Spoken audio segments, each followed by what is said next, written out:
Vamos falar um pouquinho sobre a Petrobras, como é que foi o fechamento dessa semana. A gente viu que a Petrobras fechou a R$ 31,71. Então, vamos discutir um pouco sobre quais foram os principais acontecimentos e as narrativas em cima da influência desses acontecimentos sobre a cotação da ação. Mas antes de continuar, eu quero deixar claro que aqui não se trata de nenhuma indicação de compra, venda ou manutenção de qualquer ativo, muito menos de consultoria de qualquer natureza. Para começar, vamos dar uma olhada no desempenho da Petrobras durante essa semana. A Petrobras fechou em 31,71. Se a gente pegar aqui a variação da semana, a gente observa, isso aqui tem um errinho aqui no gráfico do Yahoo, mas é excelente esse erro para a gente poder observar a variação aqui, né, no preço da Petrobras. Quando ela chegou aqui, olha, ela teve essa queda gigantesca que foi exatamente o que nós tínhamos conversado no vídeo que falamos sobre o dividendo. Isso aqui foi o desconto do preço do dividendo da ação. Vamos dar uma olhadinha nos números, tá aqui os dados históricos. Vamos observar. Ali no começo da semana, né, por volta lá, cadê? Do dia 11, 12, são 5 dias aqui, ó. Começou aqui no dia 8, né? Ela abriu lá o dia lá por volta dos R$ 35,00, 35,14. Ela foi fechar lá na casa dos 36,63, aí depois foi para os 37, depois para os 37,11, e quando foi no dia 11, que é a chamada data de corte, ou última data com o preço que se esperava uma subida, ele caiu. Então houve uma queda aqui no valor das ações, quer dizer, o dia abriu com 7,45 e ele fechou com 37,45 e fechou com 36,25. Na realidade, houve o pagamento aqui, olha, dos dividendos de R$ 6,73 e exatamente no outro dia ele abriu, aqui ó, a abertura foi em 29,10, isso aí, saiu de 36,25 para 29,10. E o que acontece aqui? Se eu voltar um pouquinho aqui para você, vou te falar. Aqui, olha, esse preço, 29,52, seria o 36,25 descontado dos 6,73 dos dividendos. Então, o Yahoo aqui já faz esse ajuste para a gente e ele vai aqui, olha, para 29,52. Então, observe que no dia seguinte, a Petrobras abriu caindo, como estava era tudo de se esperar, que ela abrisse caindo pelo desconto do dividendo e, de fato, ela ainda caiu mais, porque o desconto do dividendo no dia anterior daria 29,52 e ela foi para 29,10. Então, desses 52 centavos, ela ainda terminou 42 centavos mais barata no iniciozinho do dia seguinte. E de lá para o final do dia, ela chegou a bater, olha, na máxima 31,83 aqui, e fechou o dia em 31,71. Mas é engraçado porque, por exemplo, se a gente for pegar as notícias, você tem aqui um anúncio de uma nova redução no preço do diesel e tal. A gente pode ver se essa aqui é uma máxima, né? Se isso aqui é uma máxima histórica. Vamos dar uma olhadinha aqui num gráfico que eu trouxe para você, que é esse gráfico aqui, olha só. Então, ele tinha ficado aqui na faixa dos 21 e poucos reais. Muito bem. E ela está em 31 e poucos, sem considerar a inflação. Agora, vamos colocar, a inflação não, mas vamos colocar aqui o dólar, certo? Eu vou colocar aqui para você o dólar para a gente dar uma olhada. Essa tabela aqui está mostrando o valor da Petrobras corrigido pelo dólar, certo? Então vamos dar uma olhada aqui, o valor da Petrobras corrigido pelo dólar. Então ele tinha ficado acima de 11 dólares e ela agora está na faixa dos 6 dólares e 21 centavos. Então cada ação da PETR4 está custando aí na faixa de 6 dólares, 6,21 dólares. Observe aqui, ela estaria aí na faixa dos 11 dólares e 17 centavos, 18 centavos de dólar mais ou menos, e aqui ela está nessa faixa agora, né, de 6 dólares e 21. Então ela está por volta de 6 dólares e 22. Vamos falar um pouquinho sobre as narrativas. Então a Petrobras está acima das máximas se descontar todos os dividendos pagos em valores nominais, em reais. Agora, se nós tirarmos lá, se nós dolarizarmos, ela está aí no meio do caminho, né? Quer dizer, um pouco mais do meio do caminho para aquela máxima lá que foi em 2008, tá? Ficou lá na faixa mas no momento de total animação dos mercados, né? Então ela ficou aí na faixa dos 11 dólares se nós dolarizarmos. Agora, quais são as outras narrativas que a gente tem? Então, primeiro ponto aí, isso está acontecendo por causa da queda da inflação. Bom, então, na realidade, houve uma queda da inflação com base nessa mudança de taxa de juros, mas a gente não vai entrar nisso. Nós vamos dar uma olhada no mercado dos Estados Unidos. Por quê? O que aconteceu com o S&P 500? É importante a gente dar uma olhada no mercado americano, porque é claro que a bolsa subiu e a bolsa brasileira subiu, impulsionada também por esse aumento da Petrobras. A Petrobras tem uma participação muito grande no mercado, uma participação muito grande na bolsa. E no índice, né, no índice Bovespa, por sinal, se você não sabe como é que funciona o índice e quer saber, aqui na descrição desse vídeo tem um vídeo específico falando sobre o que é o índice Bovespa e como ele é criado. Inclusive tem aqui também um meu canal no Telegram, que é um canal que eu uso para dar informações dos vídeos que eu vou colocando. Então, se você gosta de acompanhar o canal, é bom se inscrever no canal do Telegram, porque você recebe os avisos de que um vídeo novo está sendo postado. E aproveita também, deixa um comentário aqui se você é investidor da Petrobras ou se você não é investidor da Petrobras e pretende ser ou se não pretende ser. De qualquer forma, se você deixa aí um bom dia, boa tarde, boa noite, você ajuda esse vídeo a atingir mais pessoas. Então, vamos continuar aqui. O que aconteceu? A expectativa, isso aqui é a bolsa, é o S&P 500, tá? O índice da bolsa americana, que aí ele subiu 1,73 aí nos 5 dias, né? Na sexta-feira ele estava lá, ó, ele deu essa subida aqui, né? Ele saiu aqui, vamos dar uma olhadinha. Ele saiu aqui da faixa dos 4.182 pontos para os 4.280 pontos. Quer dizer, ele subiu 100 pontos e esse movimento aqui foi muito expressivo. Deixa eu mostrar para você. Esse movimento aqui, olha, ele foi muito expressivo, tá? O que foi isso daqui? Então a gente vai buscar os dados aqui da fonte.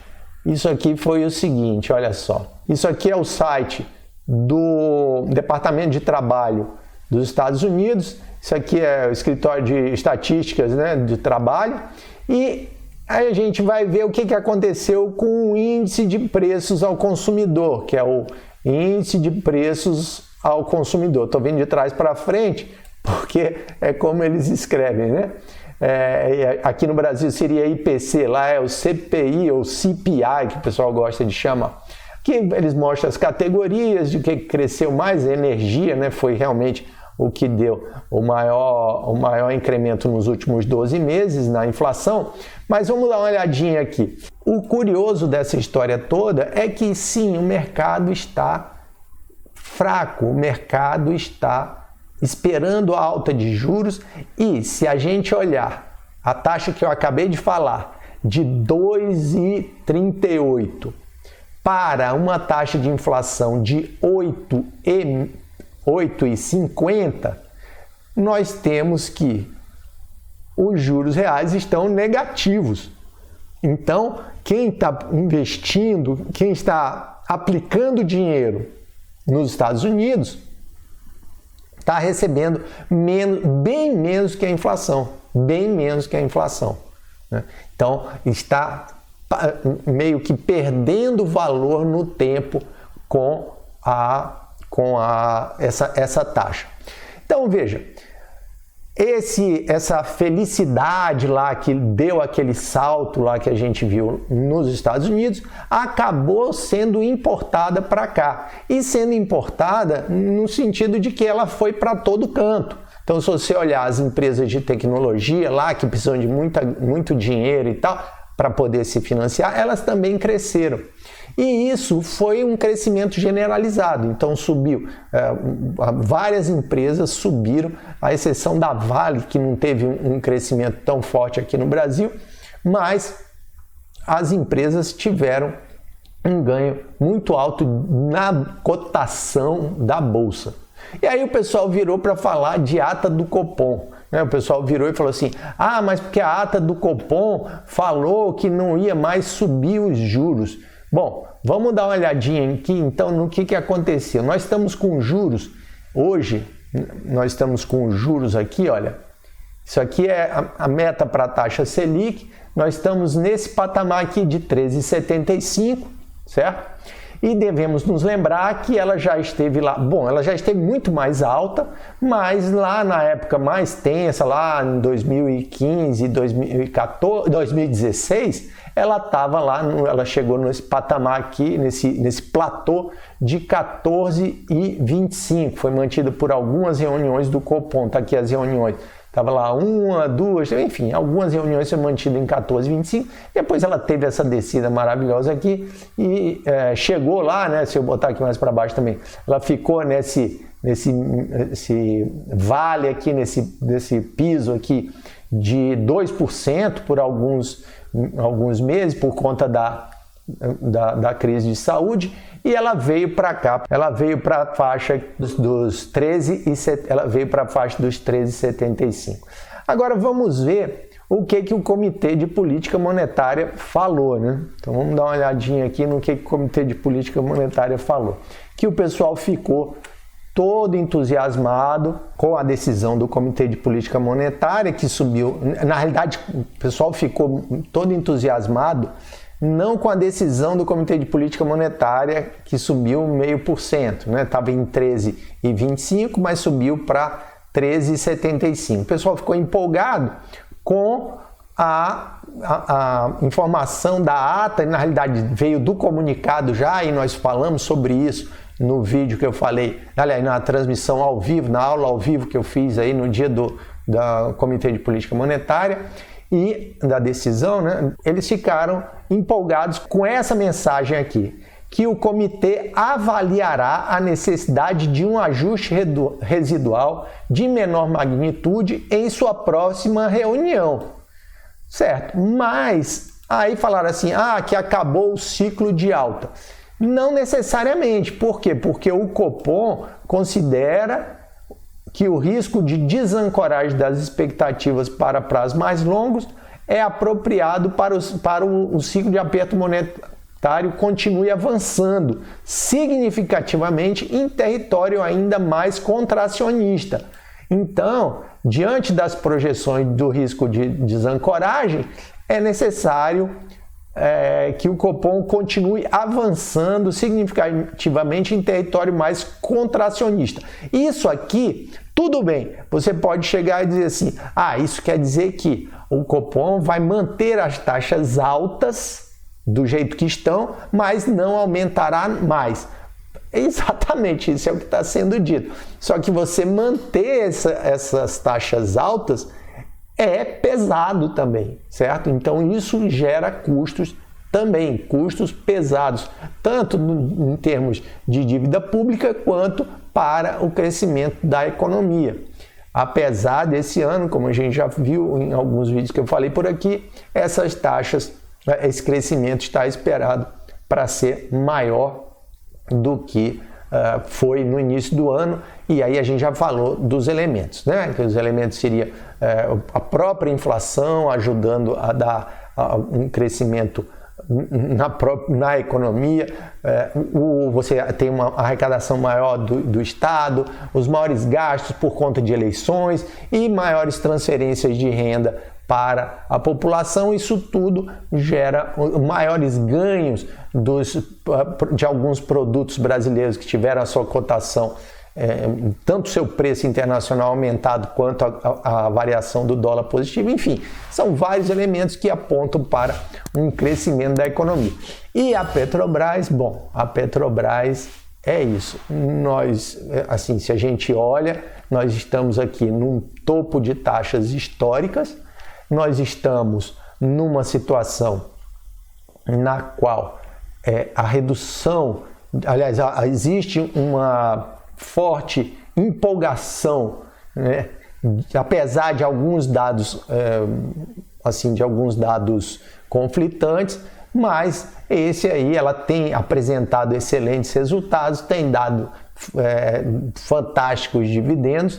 Então é isso aí, você tem alguns elementos aqui para tomar a sua decisão. Lembrando que o mercado mundial ainda está fraco, que o preço dos combustíveis aqui, o preço do petróleo está cedendo em função dessa questão da menor, aqui olha só, que o preço deu uma subidinha na semana, né? Mas na sexta-feira ele deu uma cedida, mas que também pode se movimentar, né? Então esse preço aí pode se movimentar. Então são inúmeros fatores para você ficar atenta ou para você ficar atento e tomar a sua melhor decisão. E agora, para finalizar também, um outro ponto que eu não tratei aqui foi a questão da forte entrada de recursos estrangeiros. Então isso aqui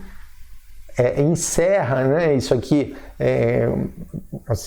abarca o comentário final. Por quê? Porque a gente já falou da inflação nos Estados Unidos e da euforia com os mercados americanos, o que gera a possibilidade desses recursos fluírem para outras economias. Lembrando que esses recursos são recursos de curto prazo, não são recursos de investidores, mas recursos de aplicadores de dinheiro. Então, o dinheiro vem e o dinheiro vai com lucros. E aqui nós temos uma reportagem mostrando aqui que a cotação, eu até nem mostrei para vocês aqui, a cotação do dólar, né, que fechou a 5,08, naquele fala um pouquinho mais barato, 5,725, e que na semana perdeu quase 2%, 1,83%, né?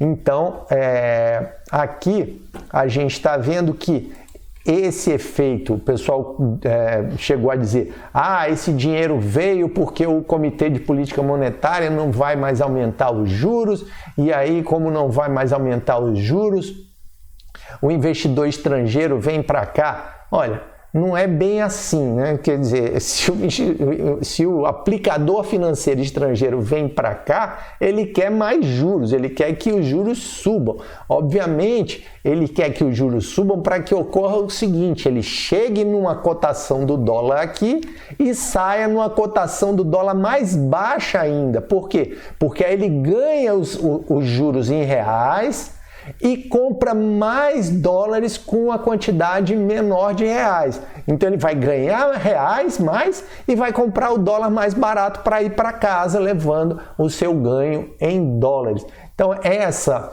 essa história de dizer que não, eu quero que o juros caia. Quanto mais o juros sobe, a tendência é você ter uma redução do dólar. Por quê? Porque você estaria atraindo esses recursos de fora. Na realidade, não creio que tenha sido por conta da expectativa. Obviamente tem um componente de inflação. Então, se os estrangeiros olham e dizem assim, olha, a inflação será menor, obviamente a expectativa é que a cotação do dólar caia também por uma inflação menor, porque o dólar ele também sofre uma correção com base na inflação do real. O dólar no Brasil, obviamente, né? A cotação do dólar, ela também sofre uma correção com base na cotação, na inflação, né?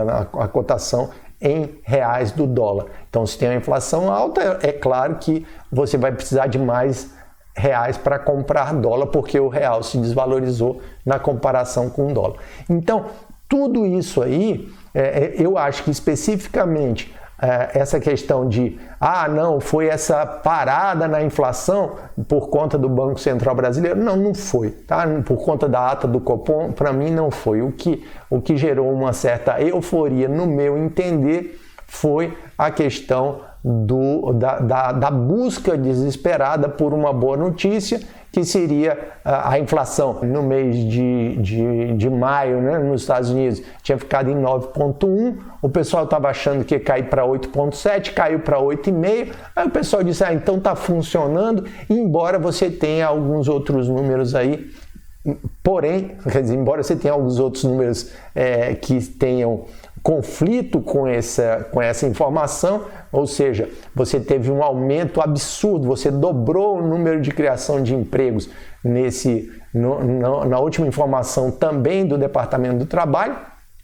e aí não faria nenhum sentido você pensar nisso, né? Então, nesse número aqui, a gente tem o seguinte, que você teve uma euforia, e essa euforia saiu espalhando dinheiro para todo canto e nós fomos beneficiados por isso. E aí precisa saber se isso vai ter um retorno. Provavelmente a gente vai ouvir falar de realização de lucros, que é o termo que é o seguinte, ganhei, vamos embora, e aí vendo as coisas e vou para lá, mas vamos ver quando isso acontecerá e se acontecerá, porque como a gente viu, a expectativa no preço da Petrobras é que ela tivesse uma queda